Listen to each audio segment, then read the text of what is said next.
واللہ ما طلعت شمس ولا غربت.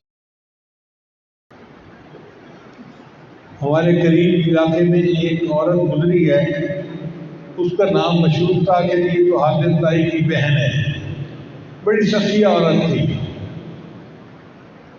اس کا یہ دستور تھا کہ اس کے گھر کے قریب سے جو کوئی گزرتا وہ اس کو بٹھاتی، کھانا کھلاتی اور پھر گئی۔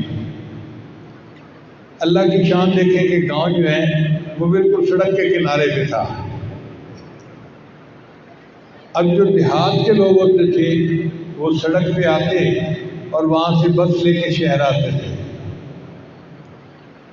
کئی فیملی والے بھی ہوتے تھے، کئی اکیلے ہوتے تھے، تو لوگوں کو وہاں کھڑے ہونا پڑتا تھا۔ کبھی دھوپ ہے، کبھی سردی ہے، کبھی گرمی ہے۔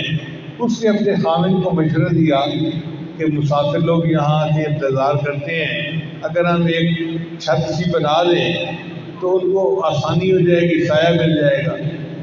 تو خاوند گاؤں کا نمبردار تھا، اس نے کہا ٹھیک ہے، چنانچہ اس نے ایک چھت بنا دی۔ اب لوگوں کو جب بیٹھنے کے لیے جگہ مل گئی تو لوگ آتے اور انتظار میں وہاں بیٹھ جاتے۔ پھر اس عورت نے سوچا کہ مہمان آتے ہیں، بیٹھے رہتے ہیں انتظار میں، پیاس لگی ہوگی، کسی کو بھوک لگی ہوگی، کیوں نہ میں ان کو لسی پلا دیا کروں۔ اب لسی تو دیہاتوں میں ہر گھر میں ملتی ہے، چنانچہ وہ لسی بھیج دیتی اور لوگ وہاں بیٹھتے اور پیتے اور آرام سے رہتے۔ پھر کچھ عرصے بعد اس کو خیال آیا کہ میں صرف لسی بھیجتی ہوں، اگر کسی کو بھوک لگی ہوگی تو کیا ہوگا، تو اس نے روٹیاں بنانی شروع کر دی۔ اب جب لوگوں کو کھانے کے لیے روٹی بھی ملی، لسی بھی ملی، تو لوگ پروگرام اسی طرح بناتے ہیں۔ دیہات سے چلتے کہ جی ہم فلاں جگہ جائیں گے اور رات کھانا کھا کے وہیں پر رہیں گے اور اگلے دن بس سے کے شہر چلے جائیں گے، اور شہر والے پروگرام بناتے ہم چلتے ہیں، رات کو وہاں پہنچیں گے، کھانا کھائیں گے، رات گزاریں گے، اگلے دن گاؤں میں چلے جائیں گے۔ اب جی 200-300 بندوں کا اجتماع ہونے لگ گیا۔ اب جب 200-300 بندے روز کھانا کھاتے تو کچھ حاسد قسم کے لوگ ہوتے ہیں جن کی آنکھوں میں پٹی بندھی ہوتی ہے۔ انہوں نے دیکھا تو انہوں نے اس کے خاوند کو کہا یار تم پیسے درخت سے توڑ کے لاتے ہو؟ اس نے کہا نہیں، میں تو کماتا ہوں، زرعی زمین ہے۔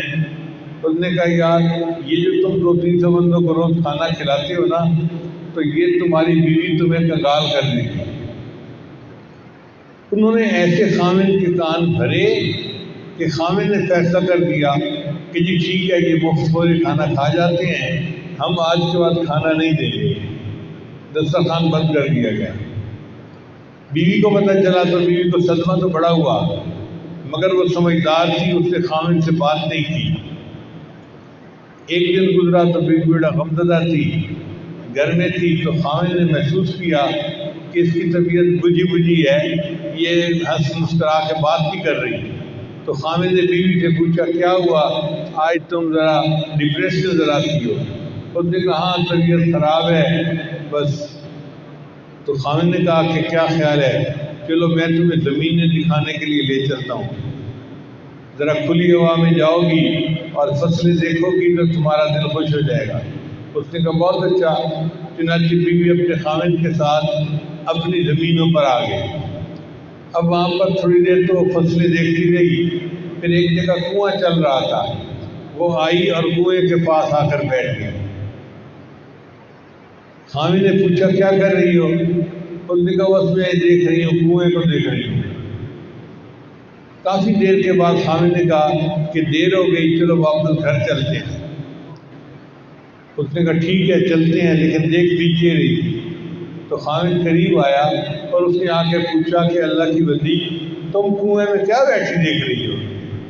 اس نے کہا میں دیکھ یہ رہی ہوں کہ خالی ڈول کنویں کے اندر جاتے ہیں اور واپسی بھر کے پانی سے واتے ہیں، پھر خالی جاتے ہیں، پھر بھر کے آتے ہیں، اور میں دیکھ رہی ہوں کہ کنویں کا پانی ختم ہی نہیں ہو رہا۔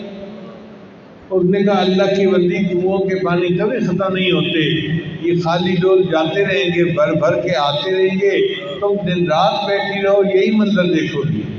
اس نے کہا اچھا، اگر کنویں کا پانی کم نہیں ہوتا، خالی ڈول جاتے ہیں بھر کے واپس آتے ہیں، تو مجھے یہ بتائیں کہ اللہ نے آپ کے گھر میں بھی ایک کنواں جاری کر دیا تھا، مسافر خالی پیٹ آتے تھے اور پیٹ بھر کے جاتے تھے، آپ کو کیوں ڈر ہو گیا کہ کنویں کا پانی ختم ہو جائے گا؟ اس کے بعد اس کے خاوند نے کہا کہ میں دسترخوان کو کبھی بند نہیں کروں گا۔ جب تک وہ عورت زندہ رہی دسترخوان چلتا رہا اور 200-300 آدمی روز وہاں پہ کھانا کھایا کرتے تھے۔